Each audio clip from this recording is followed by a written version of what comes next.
ইলিশের মানে এমনিতে নদী বিল বাওর মানে এই সব মিষ্টি পানির মাছ ধরার জন্য প্রচুর লাখ লাখ মানুষ জড়িত এবং সামুদ্রিক মাছও আহরণের জন্য এটা জড়িত। এটা যেহেতু একটা প্রাকৃতিক সম্পদ, এটা আমি চাষের মাছের কথা এখানে বলছি না, যেহেতু প্রাকৃতিক যে মাছগুলো সেটার সাথে কিন্তু লক্ষ লক্ষ মানুষের জীবন জীবিকা জড়িত।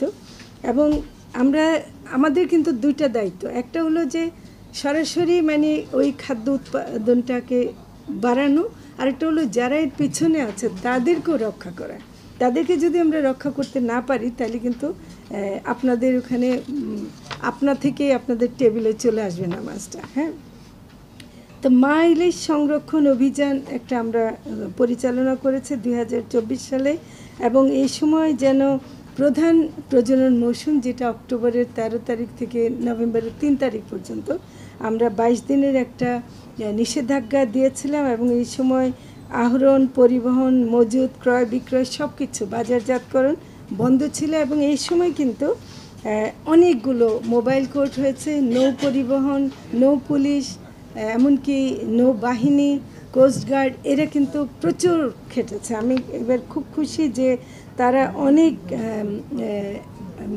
অবৈধ জাল আটক করতে পেরেছে, যারা অবৈধভাবে মাছ আহরণ করছিল। এমনকি ভারত থেকে কিছু ট্রলার এসে মাছ ধরতে গেছিলো, সেগুলো তারা ধরেছে এবং সেটা করতে পেরেছে তারা।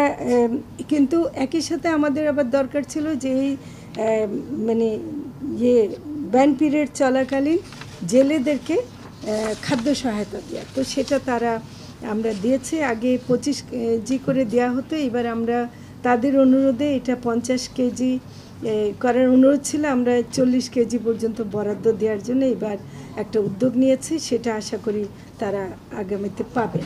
তো এখন যেটা হলো যে এবার একটা সুখবর দিতে চাই, যেটা হলো যে এবার আহরণের যে নিষিদ্ধকালীন সময়টা দেওয়ার কারণে বিএফআরআই-এর যে তথ্য মতে আমাদের ইলিশ প্রজননের সফলতা হার 52%, যেটা মানে আগের থেকে বেড়েছে, এবং এলাকা ভেদে কোথাও কোথাও এটা 70% হয়েছে। তার মানে ব্যান পিরিয়ডটা কাজ করেছে, এবং সেটার কারণে অর্থাৎ এর পরে আমরা ইলিশ আরও বেশি পাবো বলে আশা করছি।